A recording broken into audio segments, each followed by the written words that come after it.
Take it or leave it, the message said. And honestly, we don't care which. Daniel Hobbs read the line twice before he laughed out loud. He was sitting in the cramped cockpit of his salvaged ship, going through a stack of junk listings nobody else wanted, and this one had been buried near the bottom, filed under low priority. The listing offered payment, real payment, decent payment, to any ship willing to haul away an old derelict from a restricted debris field controlled by the Calvanor Assembly. No inspection report was attached. No photos. Just a hull registry number, a location, and that blunt little line at the end. His pilot, Ruth Kowalski, leaned over his shoulder and read it too. She was not impressed. "That's not a job," she said. "That's a trap with extra steps." "It's money," Daniel said. "We need money." He was not wrong about that part. Their last 3 contracts had barely covered fuel and food, and the ship's hull needed repairs they could not currently afford.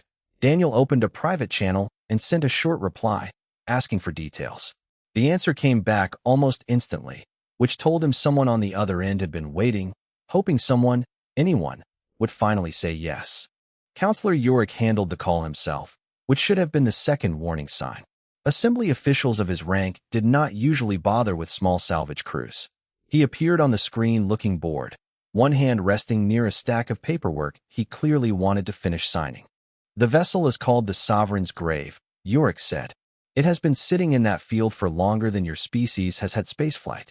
Under our treaty obligations, we are required to remove it. Removal is expensive. Paying you to remove it is cheaper." "What's wrong with it?" Daniel asked. "Nothing is wrong with it. It is dead. Completely dead. No power, no weapons, no value beyond the metal in its hull, and even that is barely worth melting down." Yorick said this the way someone describes a piece of furniture they want gone before moving day. "Our own engineers gave up trying to move it years ago. It is simply too large, too old, and too far into treaty-restricted space for any of our registered companies to touch without triggering 3 different disputes." Ruth crossed her arms. "So you want us to do the part nobody else wants to do?" "I want this problem removed from my list," Yorick said, not bothering to disagree with her.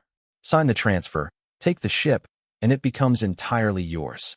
Full ownership, full salvage rights, no further obligation to the Assembly. We will even pay for the tow." Grant Voss, listening from the engine room over the comm line, cut in before Daniel could answer. "How big are we talking?" Yorick pulled up a scale comparison. The number made even Ruth go quiet for a moment. The Sovereign's Grave was larger than anything Daniel's crew had ever hauled, larger than most ships currently flying in assembly space. A true giant left drifting and forgotten in a stretch of space nobody bothered to patrol anymore. "If it's that big," Daniel said slowly, "why does nobody want it?" Yorick's patience thinned. "Because it does nothing. It produces no power. Our scans show a dead reactor, dead weapons, dead everything. It is not a warship anymore. It is a very large, very inconvenient piece of scrap that happens to be sitting exactly where our treaty says nothing may sit unresolved. Take it, and it becomes a very large, very convenient payday for you instead." Daniel looked at the number on the payment offer again. It was more than his ship had earned in the last 2 years combined. He looked at Ruth, who was still frowning, and at the comm light blinking for Grant, who had gone suspiciously silent, already thinking about the kind of parts a ship that size might still contain even if it never flew again. "We'll take the contract," Daniel said. Yorick did not hide his relief. "Excellent. My office will send the coordinates and the transfer paperwork within the hour. Try not to take too long collecting it. I would like this matter closed before the next budget review." The call ended. Ruth stared at the blank screen for a long moment. "You know they're laughing at us right now," she said. "Somewhere in that fancy office, they're laughing." "Let them laugh," Daniel said. "Their money spends the same as anyone else's." 3 days later, Daniel's ship dropped out of transit at the edge of the debris field, and for the first time, the crew saw the Sovereign's Grave with their own eyes. It hung motionless against the stars, dark and silent, far bigger than the scale model had suggested. Docking lights along its hull were long dead. No response came from any hailing frequency.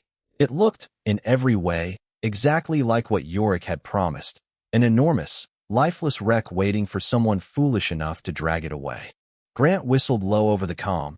"That's not scrap, boss. That's a small moon with engines." Dead moon, Ruth reminded him. For now, Grant said, though he wasn't sure why he said it that way. Daniel guided the tow cables into position himself, watching the massive hull grow larger in the viewport, feeling the ship's shadow fall across his own like a passing cloud. He had signed the paperwork. He had the coordinates. As far as the Calvanor assembly was concerned, this problem now belonged entirely to humanity. He had no idea yet just how true that was about to become. The tape measure said one thing. The scanner said something else. Grant Voss did not trust either of them anymore, not after checking the numbers 5 times and getting 5 different answers.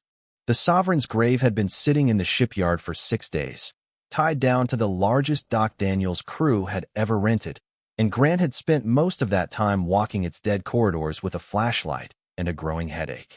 According to the outer hull scan, the ship measured just under 2 kilometers from bow to stern. According to his handheld distance readings taken from inside, some of the internal corridors ran far longer than that number allowed. He called Daniel over the comm. You need to come see this. Daniel found him standing at the end of a corridor that, by every outside measurement, should not have existed. The walls were plain metal, dull gray, undecorated, the same as every other corridor they had walked through so far. But the hallway kept going, past the point where the outer hull scan said the ship simply stopped. Maybe the scanner's wrong, Daniel said. I ran it on our own ship first, Grant said. Numbers matched perfectly. It's not the scanner. Ruth arrived a few minutes later, pulling up structural data on a tablet as she walked.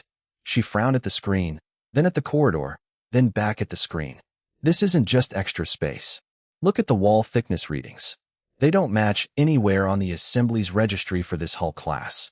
Actually, they don't match anywhere in the registry at all. It's like this ship isn't built the way it's supposed to be built. Maybe the assembly's records are just old, Daniel offered. Old records still describe something, Ruth said. This describes nothing. It's like whoever made this ship used a rulebook nobody else has ever seen. They kept walking. The deeper they went, the stranger the ship became. Some sections looked ordinary enough, stripped bare, dead, exactly what a scrapped warship should look like. But other sections had a faint hum running through the walls, barely audible, easy to miss unless the corridor around it was silent enough. Grant pressed his hand against one wall and felt a very slight warmth. Nothing dangerous, but nothing a truly dead ship should have either. Power reactors supposed to be off, he said quietly. Completely off. That's what the assembly told us. Maybe it's residual heat, Daniel said. Residual heat doesn't last for centuries, Grant said. They found the sealed chamber 2 decks below where the ship's main reactor was supposed to sit, though the layout barely resembled anything close to a normal reactor room. A heavy door blocked the entrance, unlike any other door they had passed so far.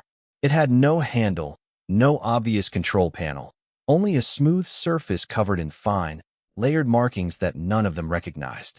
Ruth crouched down and photographed the markings, then compared them against every language file she had access to, assembly records included. Nothing matched. Not the shapes, not the spacing, not even the general style of the writing.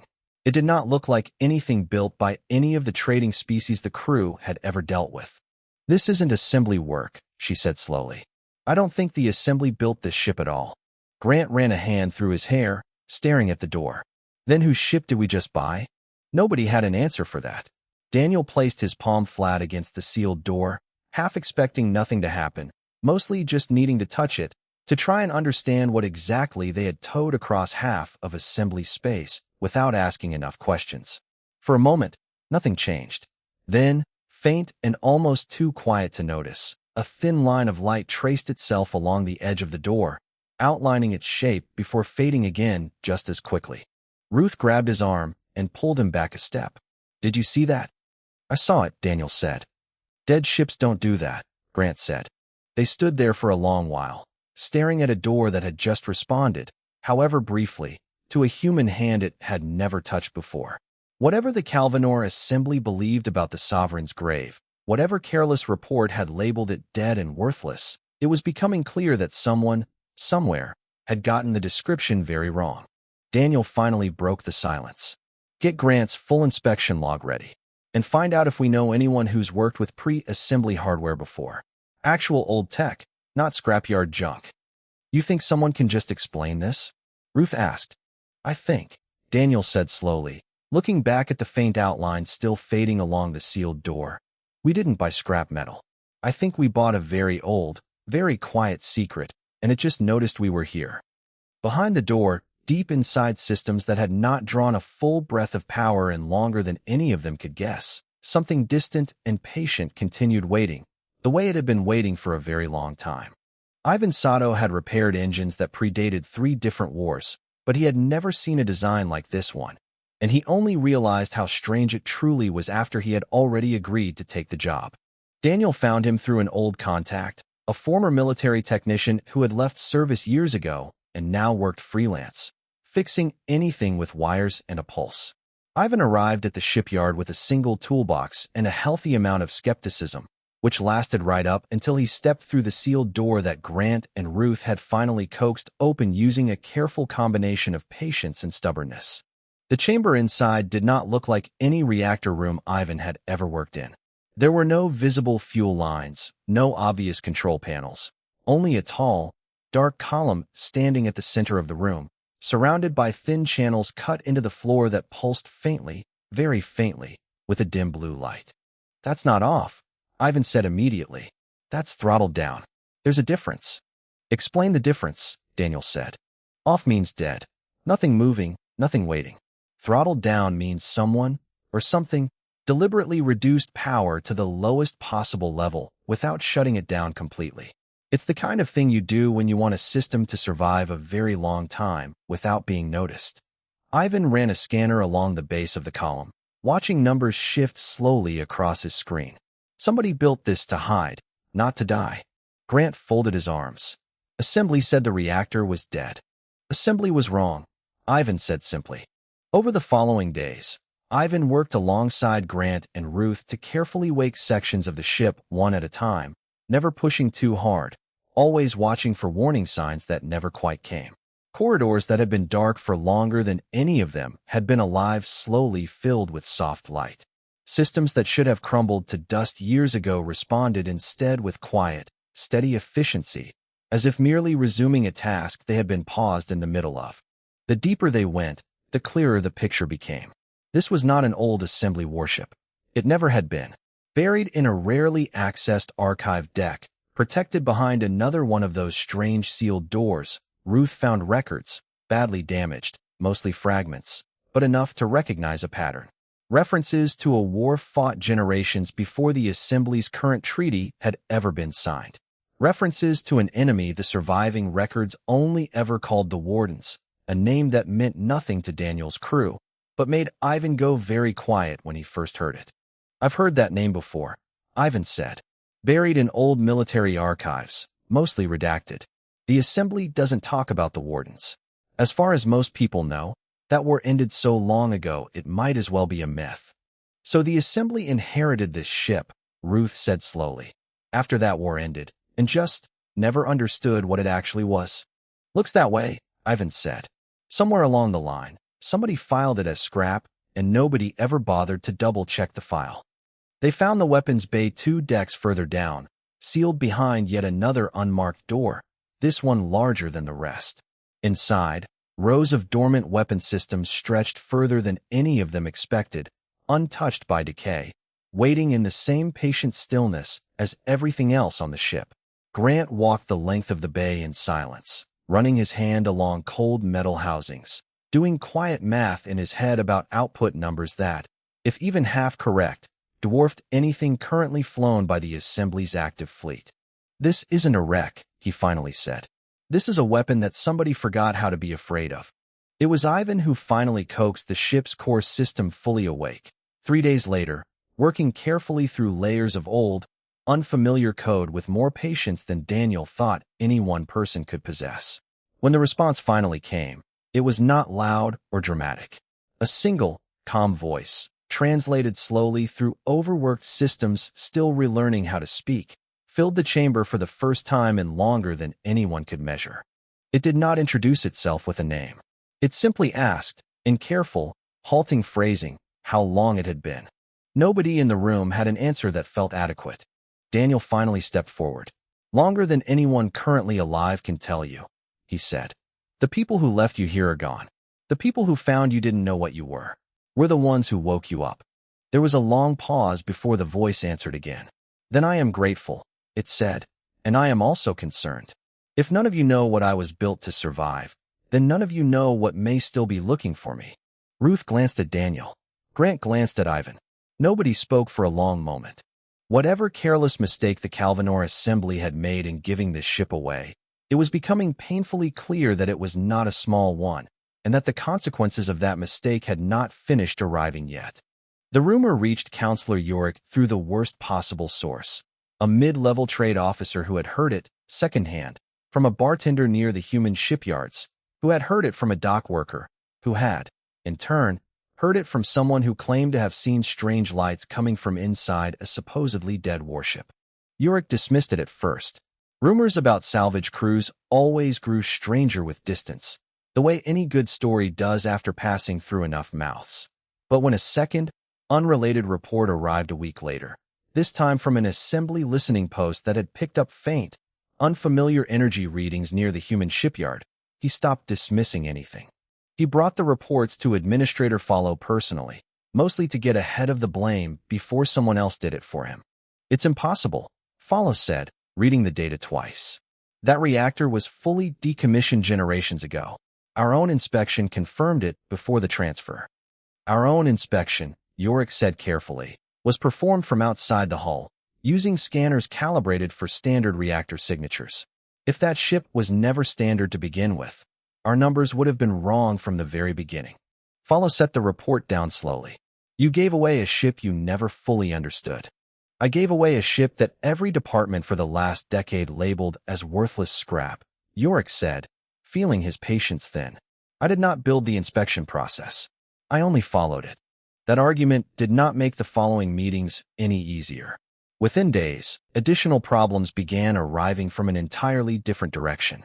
Along the Assembly's eastern border, a loosely organized raider faction, one that had spent years testing weak points and mostly failing, began pressing harder than usual. Outposts that once relied on the quiet, unspoken deterrent of powerful old ships sitting in reserve found themselves suddenly far less protected than anyone had realized. Nobody had ever calculated the Sovereign's grave as part of that deterrent, mostly because nobody had believed it still counted as a functioning ship at all. Follow made the decision personally. The ship needed to come back, quietly, before anyone outside the Assembly noticed just how badly the mistake had been handled. Yorick was sent to negotiate. He arrived at the human shipyard with a small delegation and a proposal that, in his mind, was more than generous. A full buyback offer, several times the original payment, framed as a courtesy correction to an unfortunate clerical error.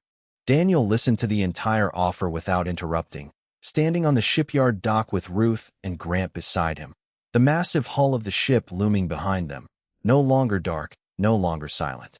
Let me make sure I understand, Daniel said once Yorick finished. You told us it was dead. You sold it as scrap. We signed a contract that gave us full ownership, no conditions, no buyback clause. And now that it turns out to be worth something, you want it back. We are offering fair compensation, Yorick said. You offered fair compensation the first time, Daniel said. We took the deal you gave us, not the one you wish you'd given us. Yorick's composure slipped slightly. This is larger than a simple contract dispute. That vessel's return would stabilize a very unstable situation along our border. Lives are at risk. Lives were at risk before we ever got involved, Ruth said. You just didn't notice because that ship was quietly doing its job without you paying attention to it. Grant, arms crossed, added. And now that we've spent our own time, our own resources, and our own risk waking it back up properly, you want us to just hand it over because it's inconvenient for you that it worked. Yorick looked past them at the ship itself, its hull catching the shipyard lights in a way it had not been capable of only weeks earlier.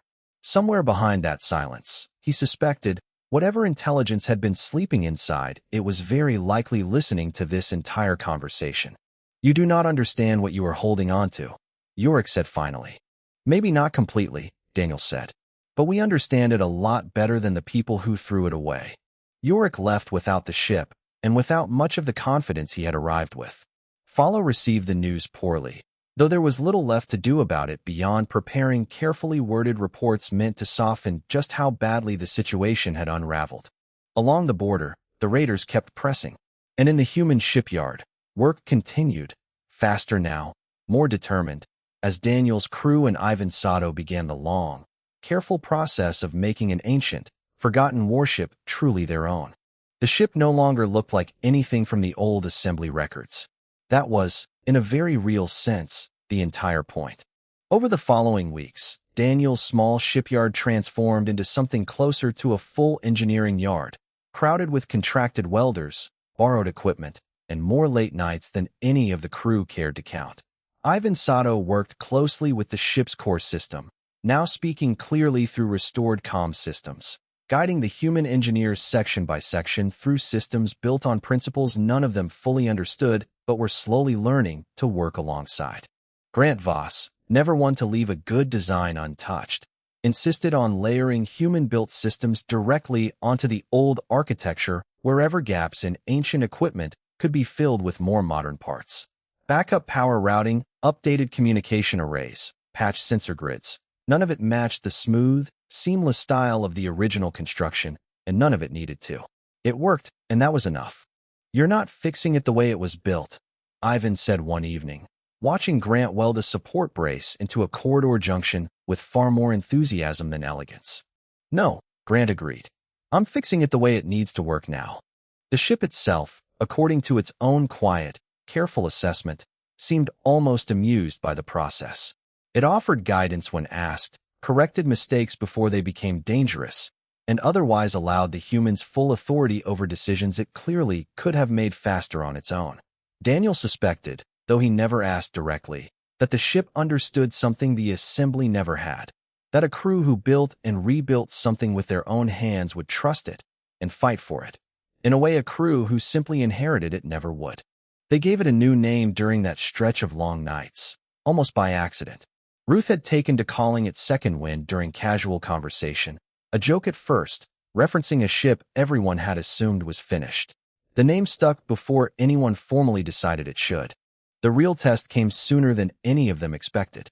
A damaged assembly supply convoy, fleeing a raider ambush along the border, crossed further into neutral territory than protocol allowed, desperate enough to risk it rather than face certain destruction. Their flight path carried them directly past the edge of human-monitored space, close enough for the shipyard's early warning systems to catch the distress signal before Assembly Command even finished processing it themselves. Daniel made the decision in less time than it took Ruth to finish reading the coordinates aloud. "We're not obligated to help them," Ruth said, though she was already moving toward the pilot's chair as she said it. "No," Daniel agreed, following close behind. "But if raiders learn they can chase assembly ships this close to our territory without consequences, that becomes our problem eventually anyway." Second Wind launched with a crew barely large enough to fill a fraction of its stations, running on systems still only partially restored, guided as much by the ship's own quiet assistance as by human hands still learning its full capabilities. It reached the edge of the conflict just as the raider group closed in for what would have been a final, decisive strike against the crippled convoy. The raiders had never encountered anything like it. Weapons systems the assembly had written off as permanently dead opened fire with precision that startled even the crew operating them. Shields, rebuilt through a combination of ancient design and human improvisation, absorbed hits that would have crippled a modern assembly cruiser without visible strain. Grant, monitoring power distribution from deep inside the ship, kept muttering numbers under his breath that sounded less like technical readouts and more like disbelief. The engagement lasted less than 10 minutes. By the time it ended, the surviving raider ships had scattered, retreating faster than they had arrived, clearly unwilling to test a target that had, by every available record, not existed as a threat only weeks earlier. The assembly convoy limped safely past the border, escorted the rest of the way by a ship none of its surviving crew could properly identify, flying under no official assembly registry, broadcasting no formal military designation, simply present, simply effective, and simply theirs. Back at the shipyard, Daniel stood quietly on the bridge long after the adrenaline had faded, watching damage reports scroll past that were, remarkably, minor. Ruth leaned back in her chair, exhaling slowly. Well, she said, I think word's about to travel fast. Let it, Daniel said. Somewhere along the assembly's chain of command, reports of the encounter were already being written, reread, and quietly forwarded upward with growing urgency. What had once been dismissed as an embarrassing clerical mistake was rapidly becoming something far harder to ignore. Nobody on the human side had fired the first shot in that battle. That detail would matter a great deal later, once the arguments began. Administrator Follow arrived at the human shipyard 11 days after the border engagement, traveling without the usual layers of assembly ceremony, accompanied only by a small security detail and Counselor Yorick, who looked distinctly less confident than he had during his last visit.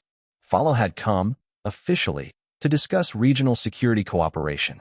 Unofficially, everyone involved understood exactly why she was really there. Daniel met her on the same dock where Yorick's buyback offer had been refused weeks earlier.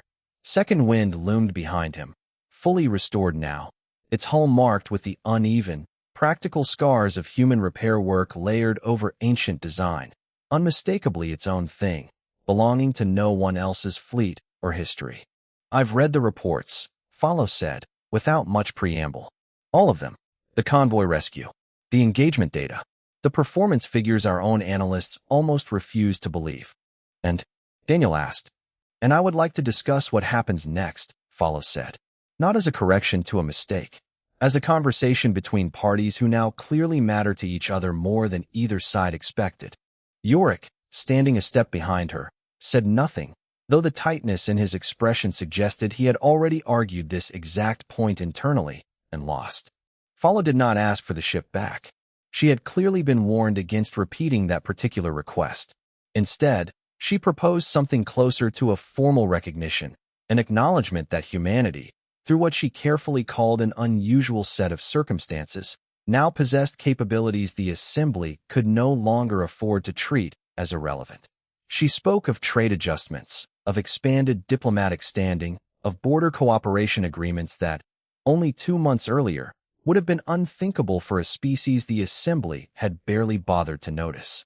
Daniel listened carefully, aware that Ruth and Grant were listening just as closely from a short distance away, and aware, too, that Ivan Sato stood near the ship's main access ramp, arms crossed, watching the entire exchange with the quiet satisfaction of someone who had helped build something worth this much attention.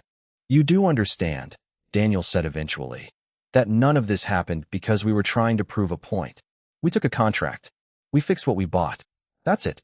I understand that completely, Follow said, which is, honestly, the most unsettling part of this entire situation.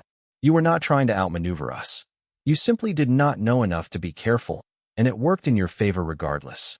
Careful people don't always win, Ruth said, stepping closer. Sometimes it's just the people willing to actually check what's sitting right in front of them. Follow did not disagree.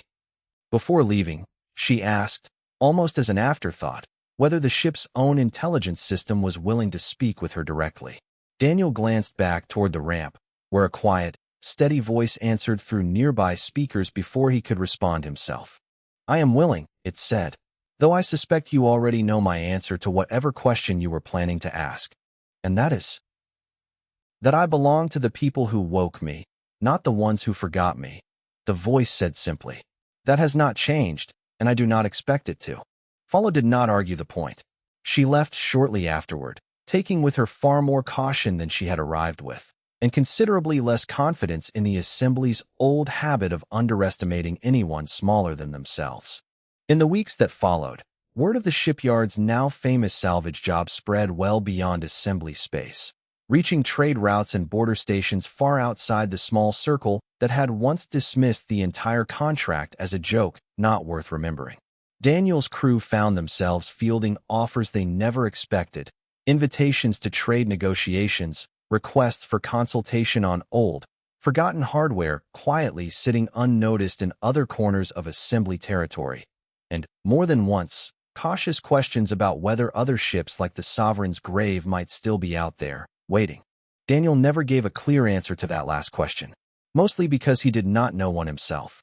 What he did know, standing once more on the shipyard dock, looking up at a ship that had once been sold to him as worthless scrap and had since become something closer to a permanent turning point in his crew's small, struggling career, was simple enough to put into words even without much decoration.